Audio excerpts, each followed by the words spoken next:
So we'll discuss about the terminology. Like we use three terms pertaining to this, like operative vaginal delivery, instrumental vaginal delivery, and assisted vaginal delivery. Do you think all the three are same or different, or any specific features to differentiate in between these three? Usually many people use these terms in one without any difference, but a minimal difference will be there. So in this session, I will discuss about assisted vaginal delivery, what is operative deliveries, what is instrumental vaginal deliveries, and we will discuss the various methods of operative vaginal delivery, comparing the benefits, risks, indications, and contraindications of each, and the mnemonics for usage of vacuum and forceps. So what is operative vaginal delivery? The delivery process which is assisted by vaginal operations, that is uses of instruments or any maneuvers using instruments to deliver the fetus is called as operative vaginal deliveries. So under this operative vaginal delivery, examples will be ventouse delivery, forceps application, and destructive operations for the delivery of the dead fetus, like decapitation, cladotomy, craniotomy, all this comes under vaginal operative vaginal deliveries. So under this operative vaginal deliveries, the delivery process will be assisted by the uses of some instruments, that is operative vaginal delivery. Then what is assisted vaginal delivery? Means we use some maneuvers to deliver the fetus. So examples under this assisted vaginal delivery will be various maneuvers we use in shoulder dystocia and assisted breech delivery maneuvers. So assisted vaginal delivery is different from operative vaginal delivery. Is there any difference between instrumental vaginal delivery and operative vaginal delivery? In instrumental vaginal delivery, the delivery of the fetus with the help of an instrument to ensure the vaginal delivery of the baby is called as instrumental vaginal delivery. So instrumental vaginal delivery and operative vaginal delivery are same, but assisted vaginal delivery is different. So under this instrumental vaginal delivery comes there will be forceps delivery and vacuum extraction of the baby. So ventouse or vacuum delivery is same. If you get a question with ventouse, don't get confused. It is nothing but vacuum delivery. So ventouse is an instrument which is applied to the fetal head, and there will be negative suction will be applied, and the baby traction will be applied on the fetal head to deliver the fetus. This is ventouse or vacuum delivery. So it is an instrumental device designed to assist the delivery by creating a vacuum between the instrument and the fetal scalp. The term ventouse is commonly used in European countries, whereas vacuum extractor, the term vacuum and vacuum extractor is used in United States. This term ventouse is derived from the French word which means soft cup. Who invented vacuum or ventouse?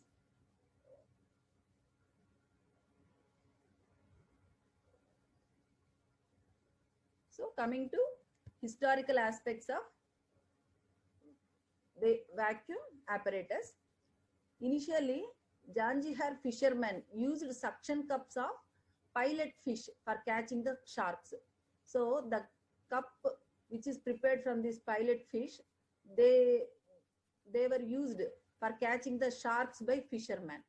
But in 1632, Hildonus, he first applied vacuum principle in surgery by treating a depressed fracture of skull in infants. So in infants having the depressed fractures, he applied this cup and created the negative suction so that the depressed fracture will be corrected. So it was used by Hildonus in 1632. James Young in 1705 to 1708, he is credited for the use of this cupping glass to assist the delivery of the fetus. So you should remember James Young for first uses of these cups for delivery of the fetus. In 1848, Simpson devised a bell-shaped device called as air traction vacuum extractor. So the first, but this metal cup is first devised and developed and popularized by Malmstrom in 1953. So even now, whatever the metal cups are available, they goes by the name of Malmstrom metal cups. So after introduction of this metal cups by Malmstrom in 1953, there is various modifications of the cups has happened. Like first there were metal cups, they were replaced by soft cups, and then the period has come with silicon rubber cups. These silicon rubber cups can be, they are better adherent to the fetal scalp, and these are flexible, so they can be folded and can be introduced into the vagina with very less discomfort to the mother, and they cause less scalp trauma, and there will not be much bigger chignon formation. So these are more advantageous. These silicon metal cup, rubber cups are more advantageous when compared to the metal cups. Then disposable plastic cups are also available. They were by the name of Mitivac.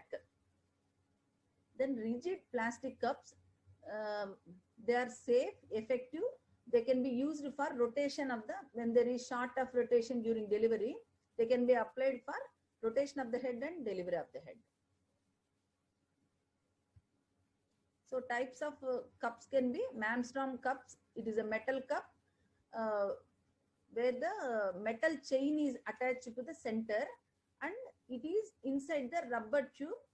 To the rubber tube only the traction will be applied. Whereas Bird's cup, in Bird's cup, the suction rubber tube is attached to the periphery of the cup, and metal chain is attached to the center of the cup. And soft cups are also available, which are made up of silastic material. Here you can see these are Malmstrom metal cups. So these cups are made up of metal, and at the center you can see a metal chain is attached to the center of the cup, and this metal chain is inside the tubing, this tube, and at the end of this metal chain there is a handle. So we can apply the traction, and we can also know the how it was applied, and there is a pin will be there for release of pressure, and there is this rubber tube is continued. You can see this rubber tube is continued, and at the other end will be attached to the suction apparatus with a gauge. So we can see how much pressure is applied, we can see, and how that is, what is the rise of pressure, you can know. Then this suction apparatus can be run by manually. The suction can be created manually with the pump or by electricity. These are the Malmstrom metal cups. So you can see at the center this metal chain is attached, and the tube is also attached at the center.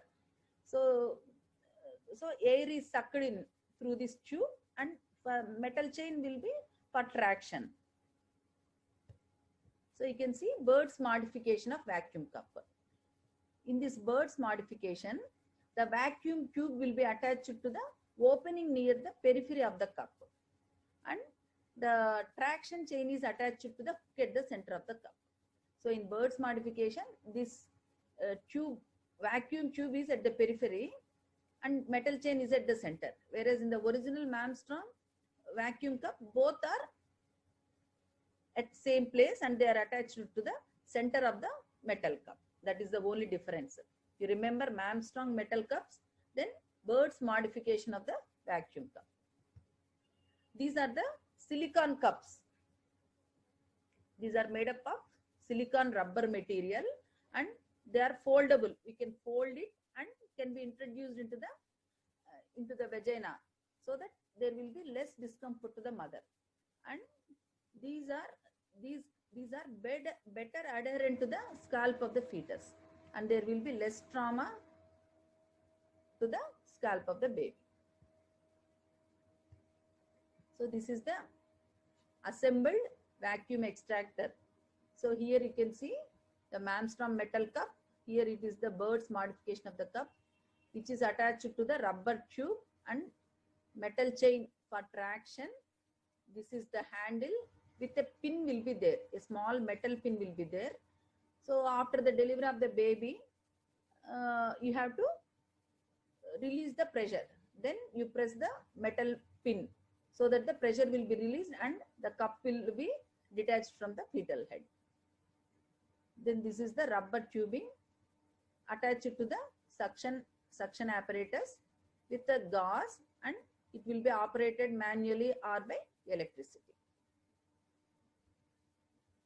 So these are the hand operated vacuum apparatus. So this is a fixed rubber tube, and this is with the hand we can create the negative suction. So these are hand operated vacuum apparatus are also available. So this is called as Kiwi Omni Cup. Kiwi Omni Cup. This cup is not flexible. So this cup will be applied to the fetal scalp, and with the hand they will apply pressure. So that this Kiwi Omni Cup is useful for rotation of the fetal head and also for the extraction of the baby. You can see the advantage of this. This Kiwi Omni Cup, it's very handy, and there is no cumbersomeness in using the suction apparatus. Electricity is not required, and it occupies very less space. So here you can see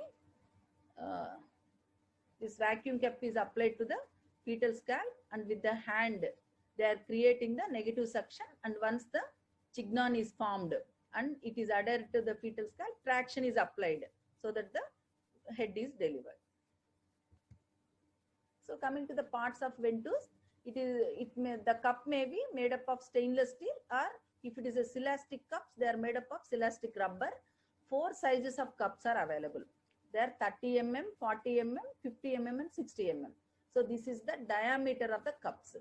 So for a preterm baby, we use the less number size, and for a term baby, we use 50 mm or 60 mm cup sizes.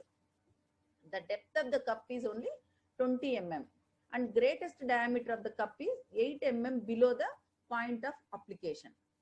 So once a cup is applied, it will spread on to the fetal head, and the greatest diameter of the cup is 8 millimeters below the point of application. So it will have a traction chain, metal chain attached to the plate, and a traction handle will be there with metal pin, and a pressure rubber tube which encloses the traction chains, and a vacuum bottle with pressure gauze will be there, and vacuum pump which is manually or electricity operated vacuum pump will be there. So coming to the indications for vacuum delivery, the indications can be divided into maternal indications and fetal indications. The maternal indications are maternal exhaustion. So if the woman is in prolonged labor, she will be exhausted and she is unable to bear down in the second stage of labor. So maternal exhaustion. Then failed maternal expulsive forces.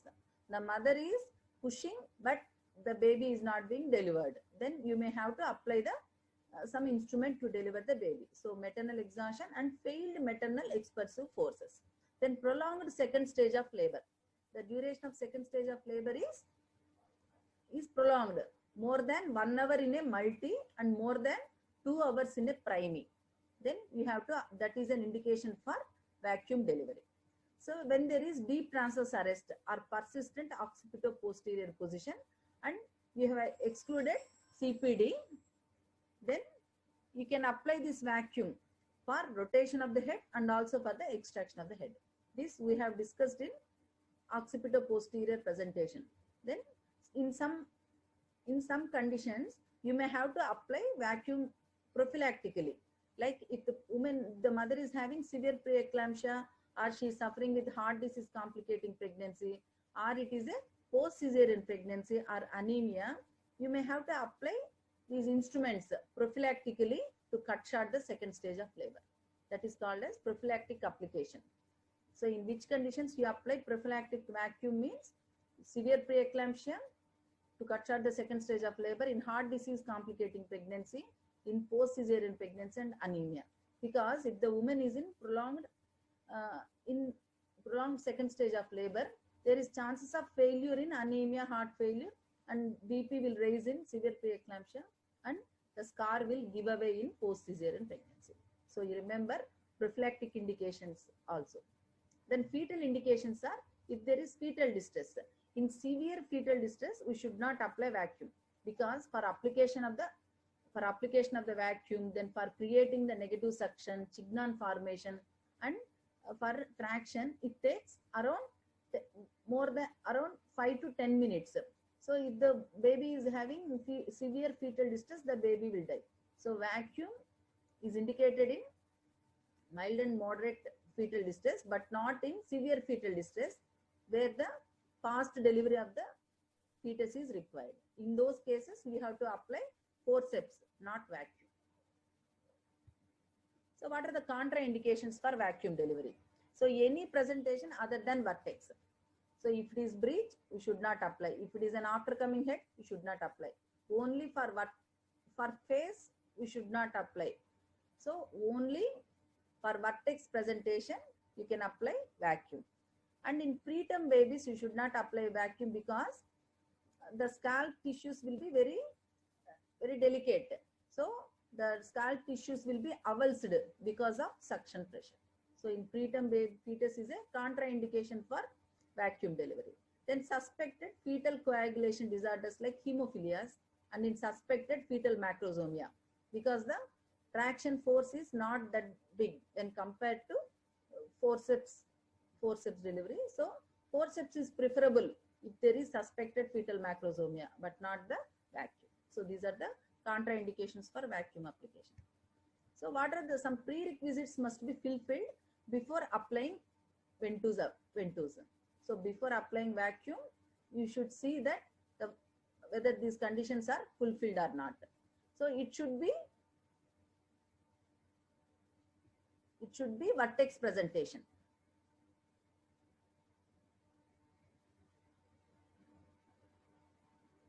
So it should be vertex presentation, and the station of the head should be at +1 or +2 station. Then membranes must be ruptured. If the membranes are not ruptured, what will happen? There will be slipping of the cup. Because of membrane, the cup will slip away. Then the rotation is, ideally the rotation must be complete. That is, internal rotation must be complete, so that the sagittal suture will be at the AP line, AP diameter. But short of rotation by 45 degrees is allowable for vacuum delivery. Then cervix has to be more than 80 centimeters dilated. Need not be fully dilated. That is, it need not be 10 centimeters dilated. Then there must be good uterine contractions, and bladder and bowel should be empty. So these are the prerequisites that must be fulfilled before ventouse application. That is, it should be a vertex presentation, and membranes must be ruptured, and bowel and bladder must be empty. Rotation must be complete or short by 45 degrees. The cervix is at least more than 8 centimeters dilated, and mother should have good uterine contractions, and station of the head is at +1 or +2. Then only you have to apply ventouse. So what is the procedure of ventouse application? So this cup has to be applied at the flexion point. So what is flexion point? The flexion point is 3 centimeters anterior to the posterior frontanella or occipital frontanella. So it should be 3 centimeters from this posterior frontanella. So this center of this suction cup must be over the flexion point. So what is flexion point? You may get a question. So it is about 3 centimeters anterior from the posterior frontanella. So if you apply this cup at the flexion point and traction is applied at this point, so it facilitates flexion of the head. So if you apply this more anteriorly, if the traction is applied, it causes extension of the head. So it will fail. So this cup must be applied at the flexion point. So here you can see, this is the flexion point.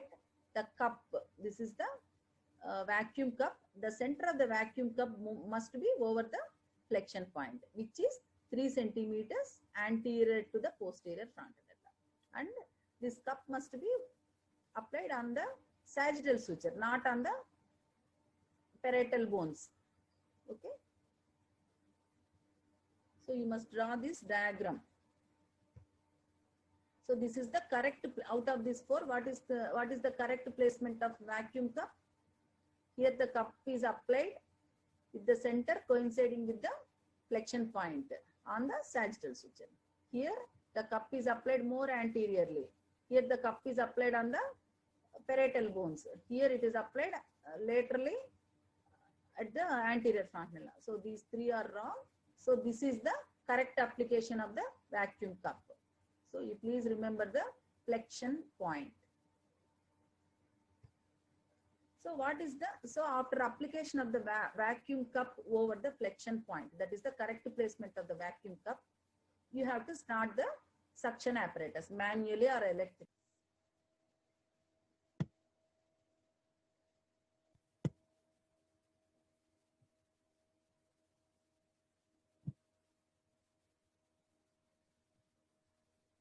So what is the pressure to be applied in vacuum cup?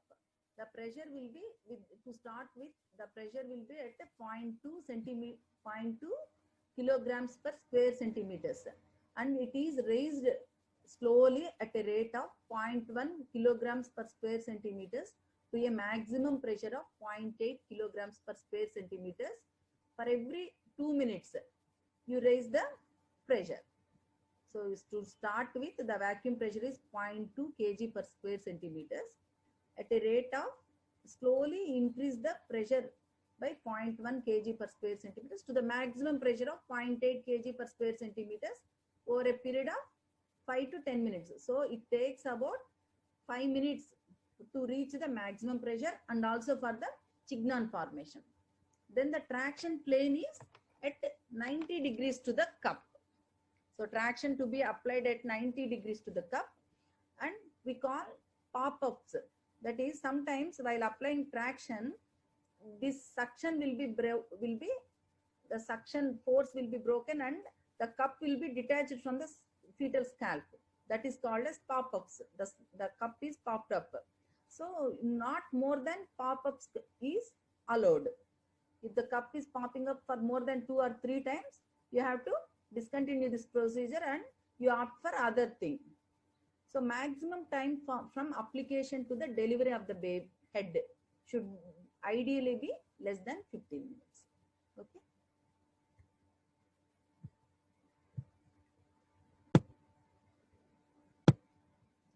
So coming to the mnemonic for ventouse delivery, you can remember A to H, A, B, C, D, F, G, H. A is ask for help.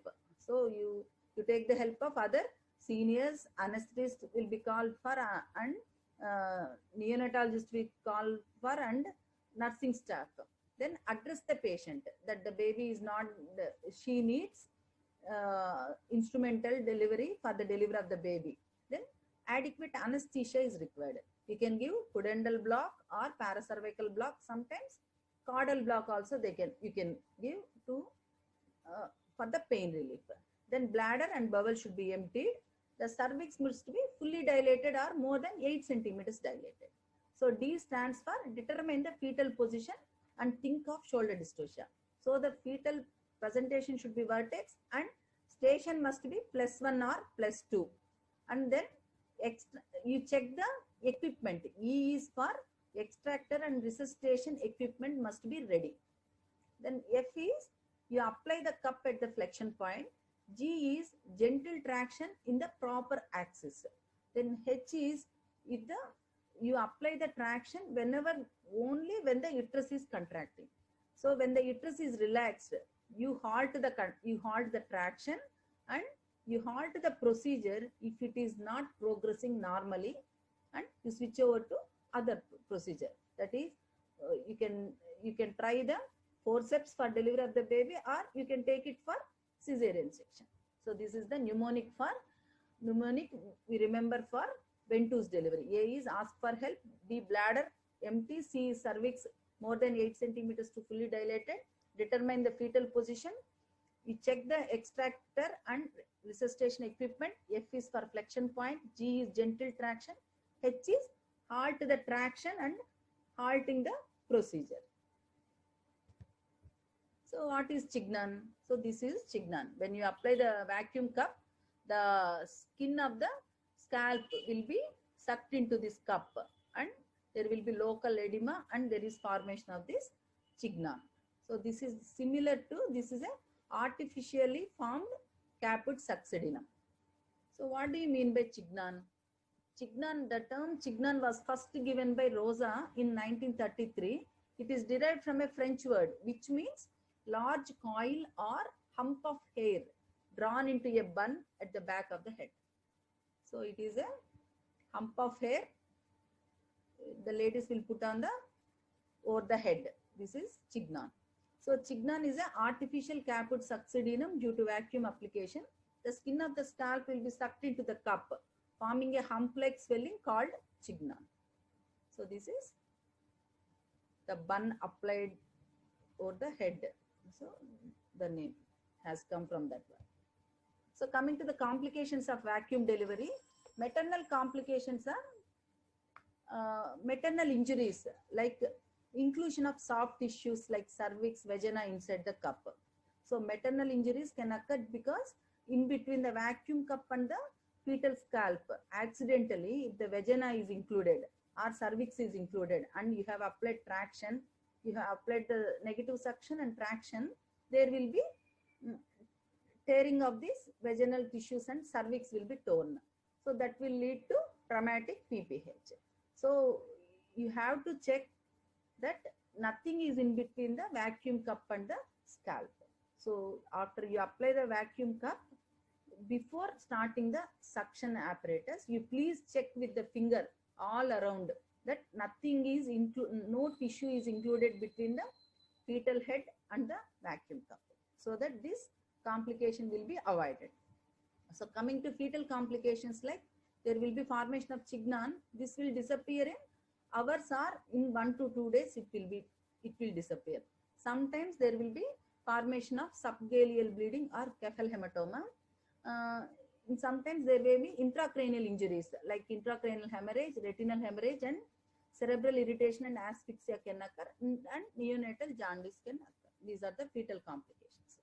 So coming to the advantages of ventouse over the forceps.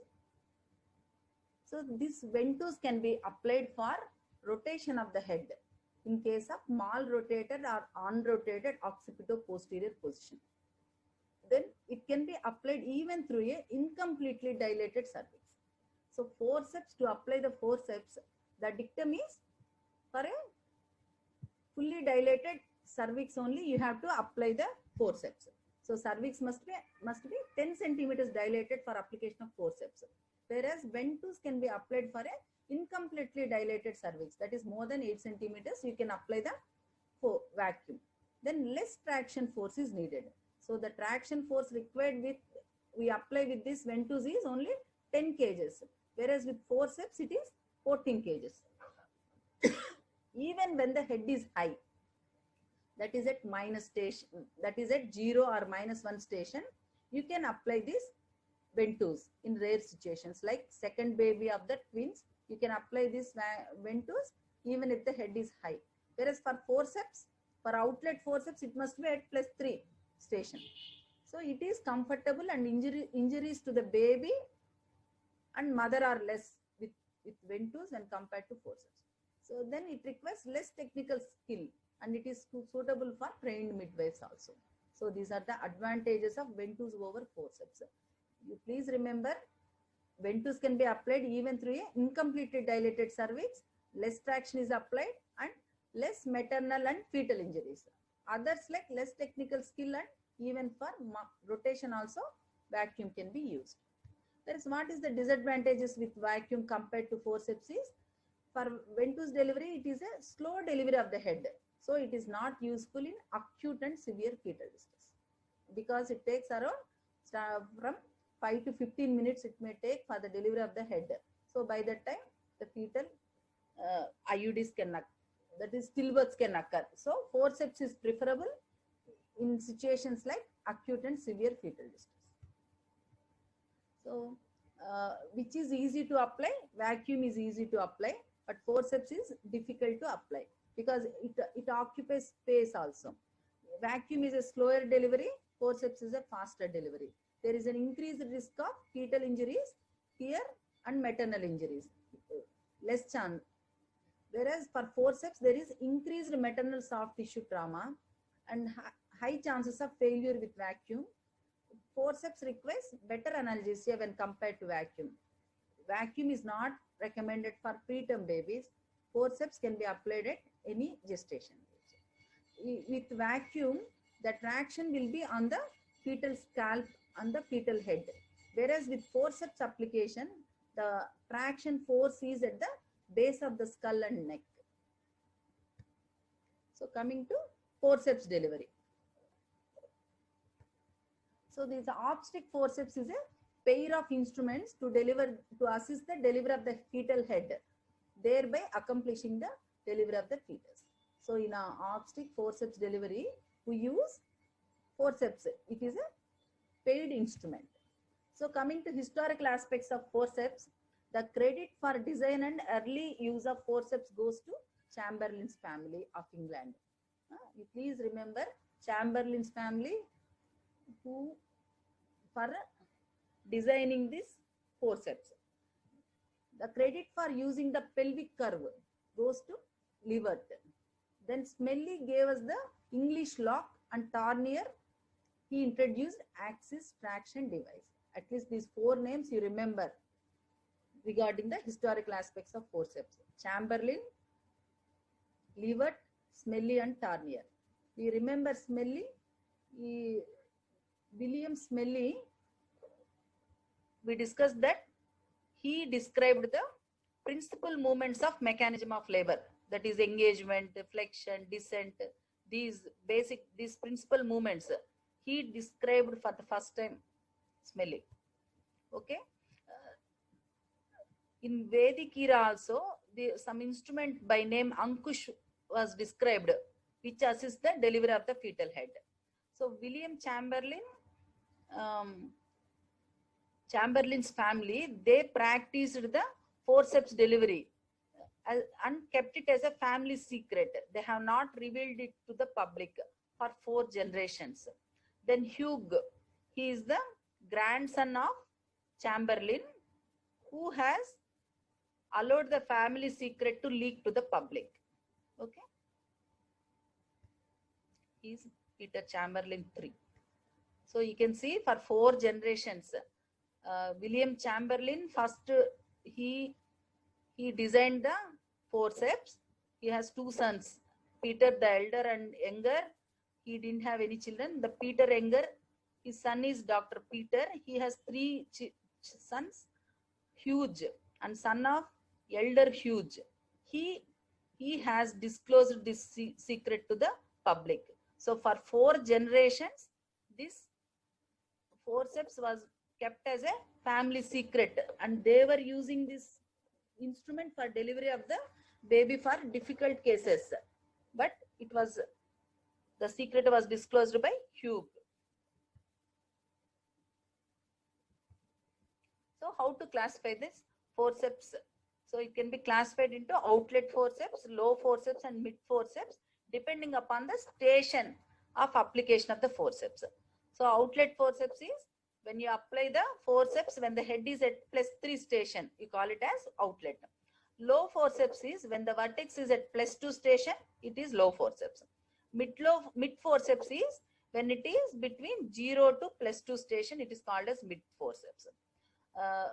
There were terms like high forceps were also there, but nowadays all these were obsolete. Only we are using only outlet forceps, that is fetus scalp, that is head is at the level of +3 station only, you can apply the forceps.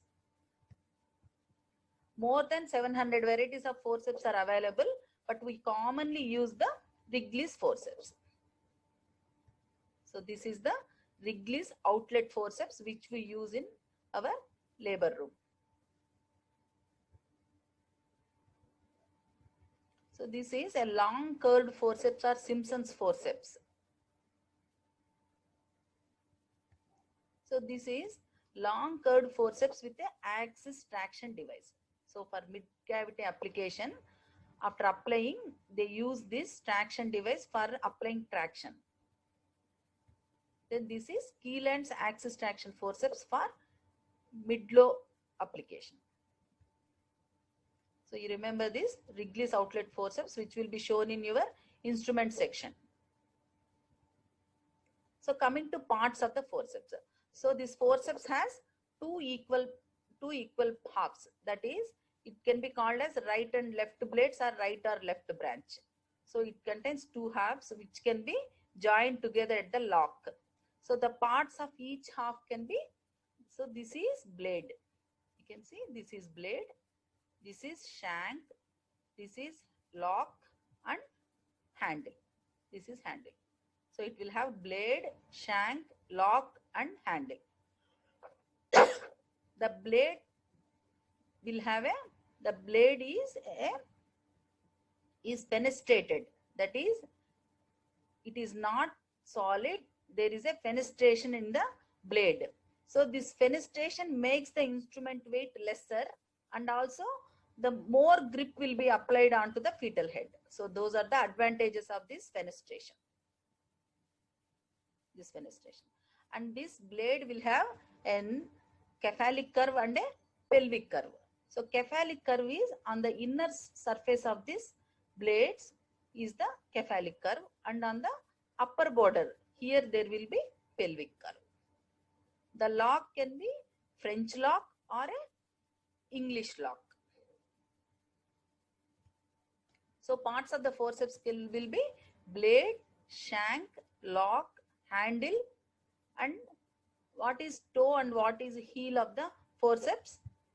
So the pointed anterior, the superior uppermost point on the blade is called as toe, and this is called as heel of the blade. So diameter of the forceps is the widest diameter on the inner surface of the blades is called as diameter of the forceps. So cephalic curve and pelvic curve is, so on the inner surface is cephalic curve and on the superior surface is pelvic curve. So how to identify the blades?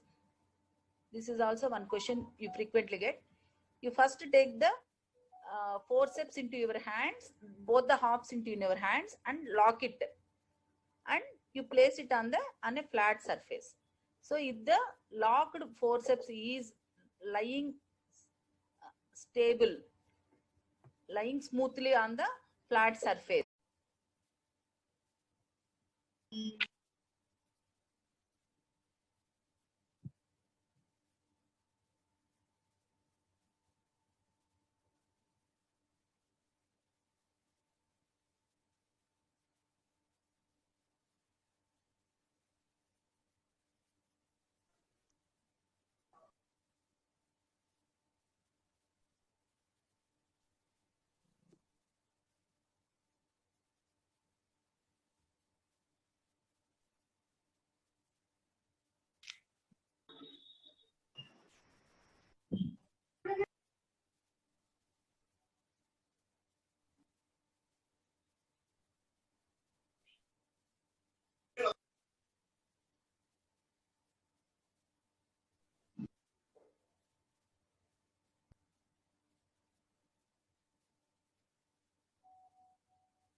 then left blade is applied directly to the right side of the pelvis. Then after application, you have to lock the blades, and after locking, you have to apply traction to deliver the head.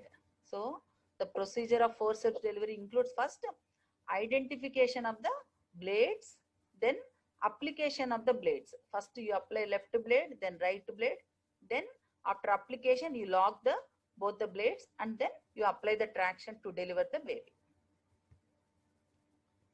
So here you can see this is right blade, this is left blade, and after after application, locking, after application, locking, then traction. So how to apply traction? For outlet forceps, the fetal scalp, the fetal head is at the level of +3 station, that is at the level of perineum. It is at the level of perineum. You have to apply traction to allow the extension of the head. So apply traction in a upwards and forwards direction so that extension of the head occurs. So it is upwards and forwards so that there will be extension of the head. So types of forceps application can be cephalic application or pelvic application. So if you apply the forceps blades in reference to the fetal head, it is called as cephalic application. Or you are applying forceps in reference to pelvis, that is you apply the forceps in reference to the pelvis, then you call it as pelvic application.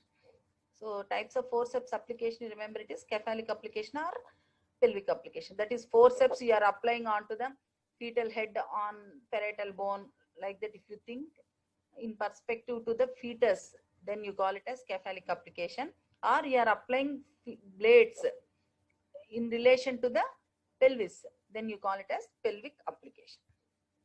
So what are the functions of the forceps?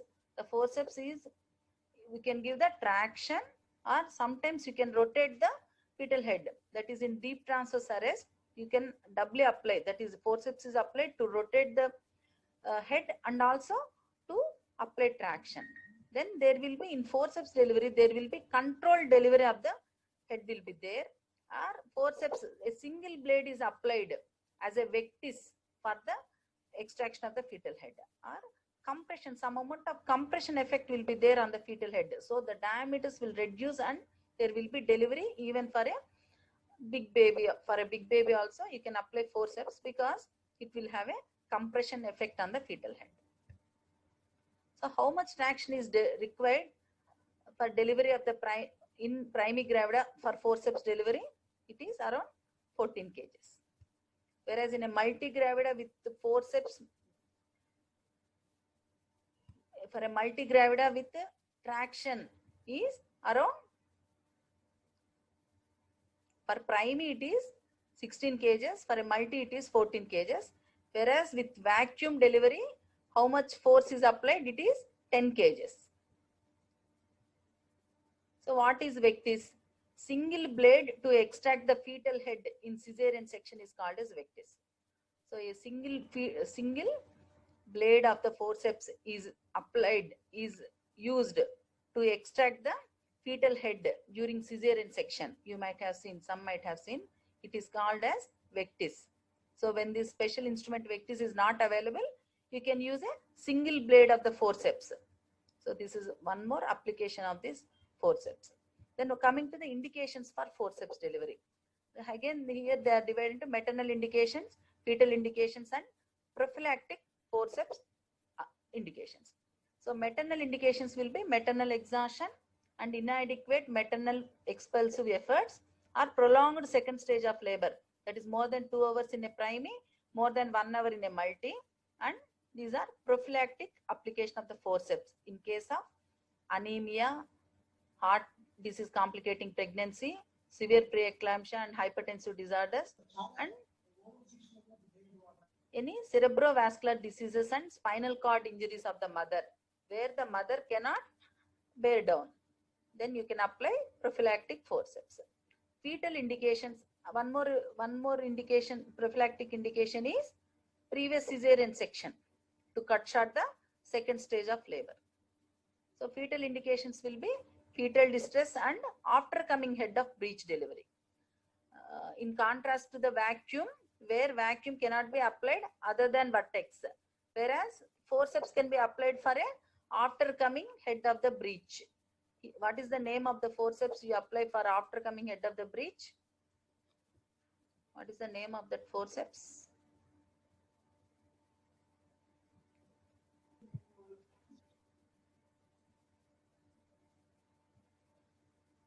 It is Piper's forceps. No? Piper's forceps.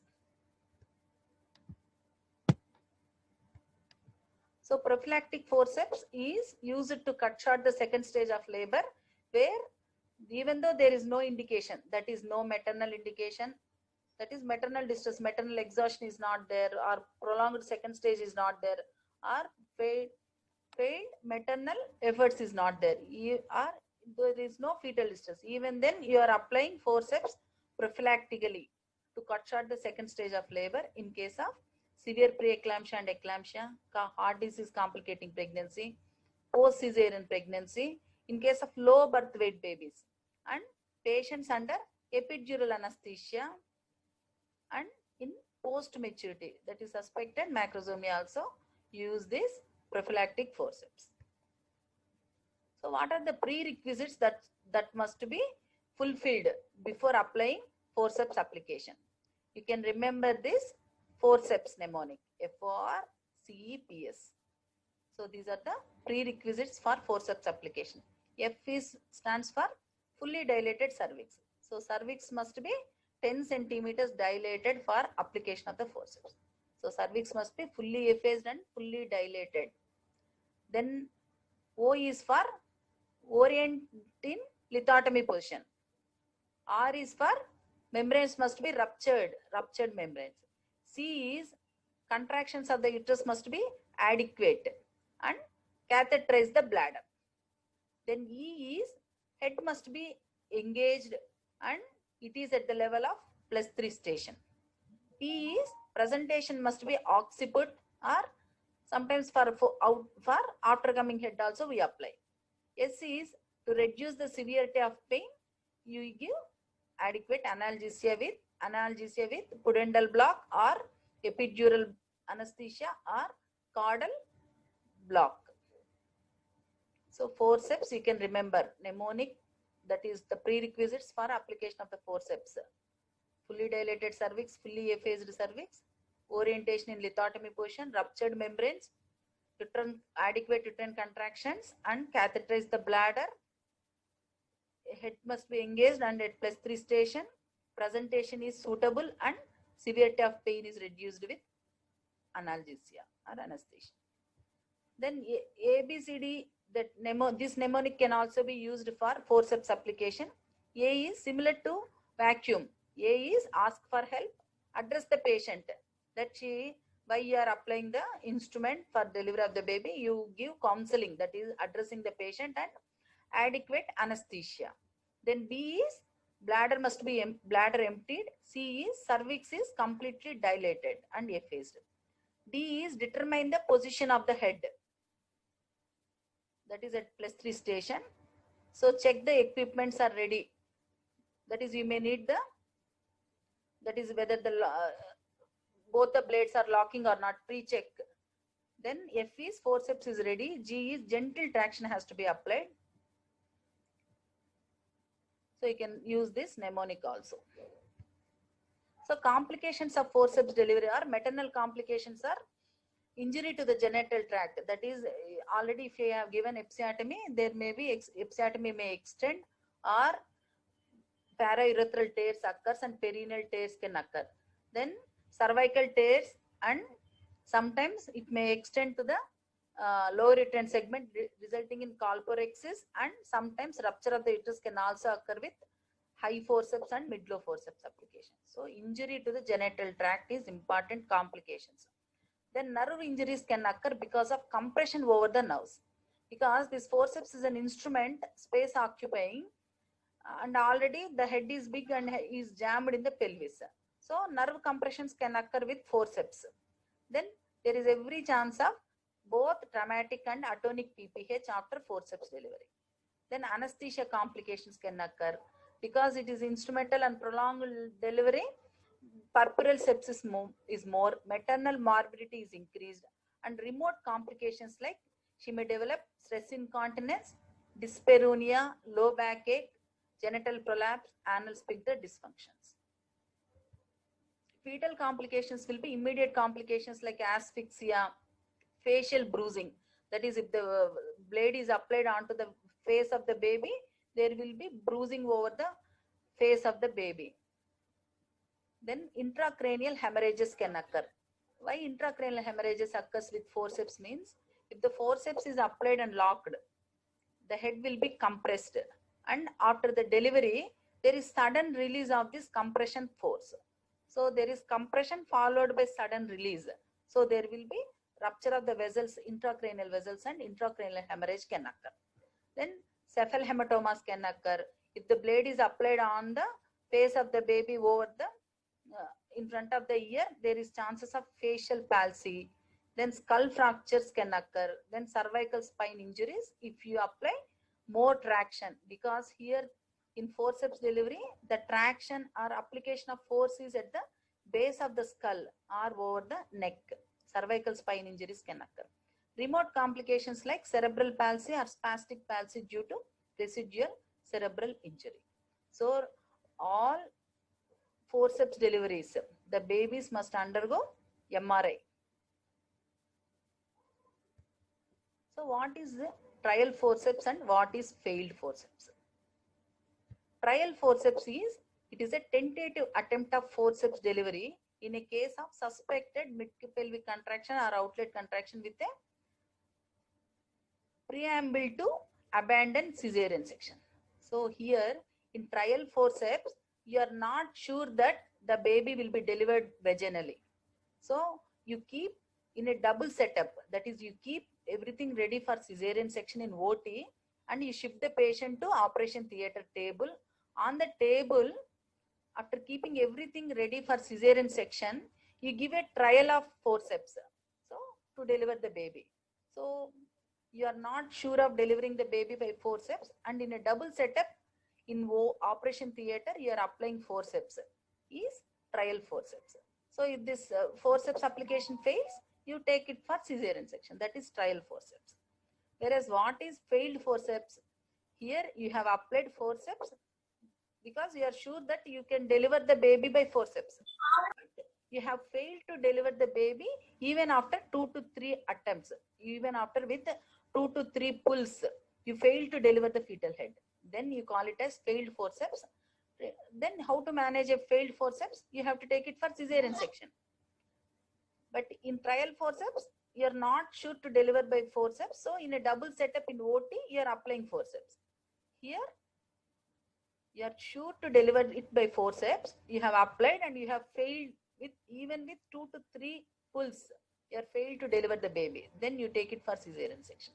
So that is the difference between trial forceps and failed forceps. So what do you mean by double application of forceps? Double application of forceps, we do it in deep transverse arrest. In deep transverse arrest, the sagittal suture is jammed at the level of ischial spines. So it is occupying the transverse diameter and the cavity. So at the interspinous diameter, the AP diameter of the fetal scalp is occupying. So there is no progress of labor even after 1 hour, even after good 1 hour of good uterine contractions after full dilatation of the cervix. Then you call it as deep transverse arrest.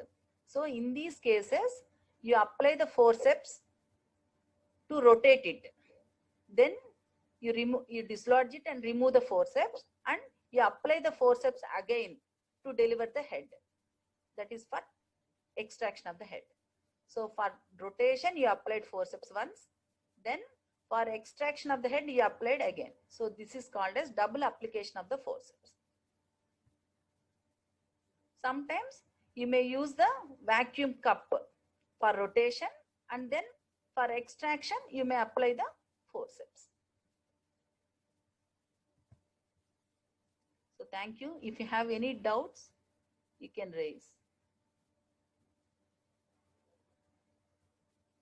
So you must you must know what are the indications for operative vaginal delivery, and the indications for both vacuum and forceps delivery are almost same.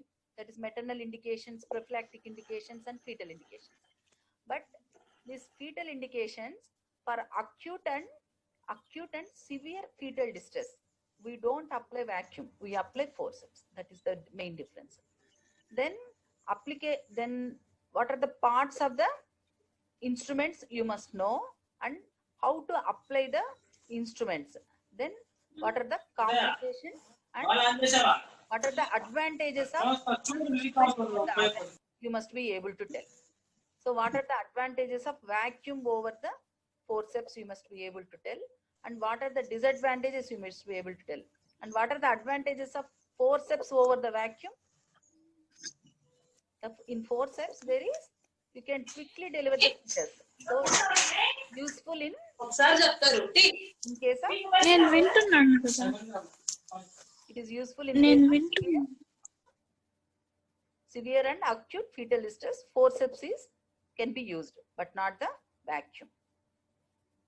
And historical aspects also you try to remember. For vacuum cup, Malmstrom, Young, and for forceps, Chamberlain. You please remember at least these names. Okay, thank you.